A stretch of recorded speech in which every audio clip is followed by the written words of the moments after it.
కనువిప్పు కార్యక్రమం చూస్తున్న మీ అందరికీ శుభములు తెలియపరుస్తున్నాను.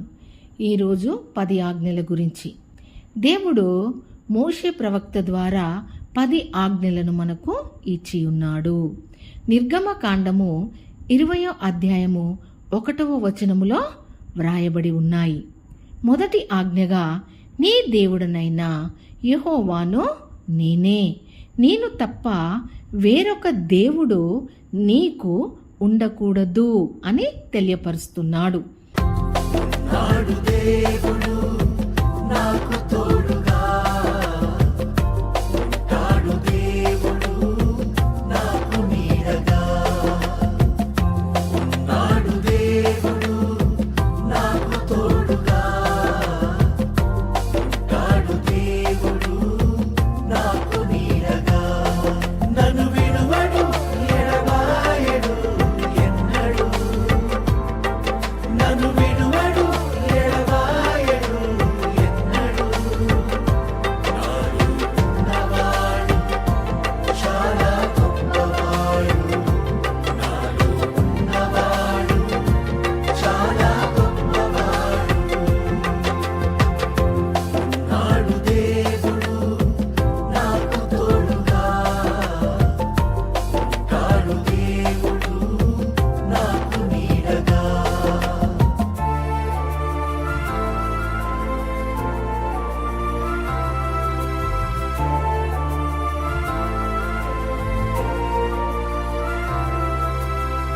పగలు మేఘ స్తంభమై నన్ను కాచినాడు, రాత్రి అగ్ని స్తంభమై నన్ను నడిపినాడు.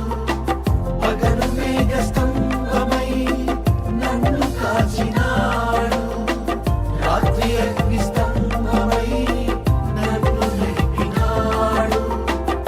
సమృద్ధి జీవమును నాకు ఇచ్చినాడు, సమృద్ధి జీవమును నాకు ఇచ్చినాడు. పరిశుద్ధాత్మతో నన్ను నింపినాడు. కానీ కొందరు ప్రజలు, ఇశ్రాయేలీల ప్రజలు ఏమంటున్నారో చూద్దాం. ఇక్కడ దేవుడు, మోషే, ప్రజలున్నారు. కాబట్టి చూసినట్లయితే మోషే ప్రవక్తను దేవుడు ఇశ్రాయేలీల యొద్దకు అనగా ఐగుప్తునకు పంపిస్తున్నాడు. ఎందుకు? నిర్గమకాండము 3వ అధ్యాయము 17వ వచనం చూసినట్లయితే దేవుడు ఏమంటున్నాడో చూద్దాం.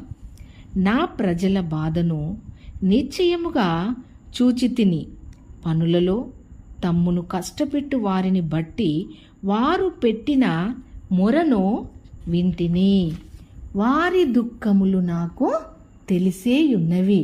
కాబట్టి ఐగుప్తుల చేతిలో నుండి వారిని విడిపించుటకు నిన్ను పంపిస్తున్నాను మోషే అని చెప్తున్నాడు. మరి మోషే ఏమన్నాడో చూద్దాం. నేను ఫరో యొద్దకు వెళ్ళుటకు ఇశ్రాయేలీల ప్రజలలో నుండి తీసుకొని పోవుటకు నేనెంతటి వాడనని దేవునితో చెప్పుతున్నాడు. మరియు నేను చెప్పిన ఎడల నా మాట వారు వింటారా అని అడుగుతున్నాడు. అందుకు దేవుడేమన్నాడంటే, నిశ్చయముగా నేను నీకు తోడయ్యుందును, వెళ్ళు అని పంపించాడు. మోషే ఇశ్రాయేలీల యొద్దకు వచ్చాడు. వారికి ఏం చెప్తున్నాడో చూద్దాం. దేవుడైన యెహోవా అనగా అబ్రహాము, ఇస్సాకు, యాకోబుల దేవుడు నాకు ప్రత్యక్షమై ఇట్లనెను, నేను మిమ్మును ఐగుప్తులో మీకు సంభవించిన దానిని నిశ్చయముగా చూచితిని. ఐగుప్తు బాధలో నుండి పాలు తేనెలు ప్రవహించు దేశమునకు తీసుకొని పోతాను అని చెప్పినాడు. దేవుడు మీ యొద్దకు నన్ను పంపించినాడు అని వారికి తెలియపరుస్తూ మోషే గారు ఏమంటున్నారంటే, ఆయన పేరేమి అని అడిగిన ఎడల వారితో నేనేమి చెప్పవలనని దేవుణ్ణి అడిగినాడు. అందుకు దేవుడు, నేను ఉన్నవాడను అన్నువాడనై ఉన్నానని మోషతో చెప్పెను. కీర్తనలు 92లో చూసినట్లయితే, పర్వతములు పుట్టక మునుపు, భూమిని లోకమును నీవు పుట్టింపక మునుపు, యుగ యుగములకు నీవే దేవుడవు. మరి కీర్తనలు 95:5 చూసినట్లయితే, ఆయన హస్తములో భూమిని నిర్మించెను, సృష్టి యావత్తును 6 దినములలో దేవుడు చేసి 7వ దినమున విశ్రాంతిని కలగజేసినాడు.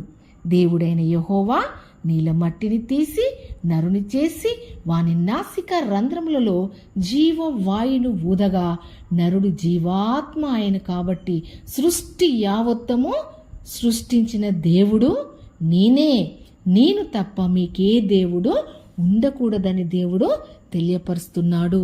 కాబట్టి మనం బైబుల్ చదివితే బైబుల్లో ప్రతి ఒక్కటి దేవుడు మనకు రాసి పెట్టినాడు. కాబట్టి బైబుల్ చదివితేనే మనకు అన్ని విషయాలు తెలుస్తాయి. కాబట్టి యెహోవా తమకు దేవుడుగా గల జనులు ధన్యులు. కాబట్టి మనము ధన్యులమై ఉంటున్నాము.